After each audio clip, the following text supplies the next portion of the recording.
No, to analyze with a good season, a bad season, a disaster season, so you are the chefs, you are the boss. And of course, we're going to analyze in the end of the season with the chairman, with the sport director, with the people, how it was.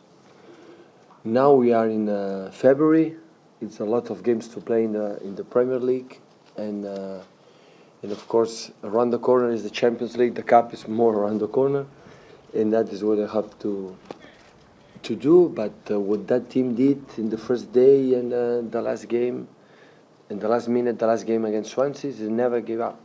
So that is going to happen. So we are going to be there every game, focus on every game until the last minute. Even the games when we lost 4-0 or 4-2, always the people was there.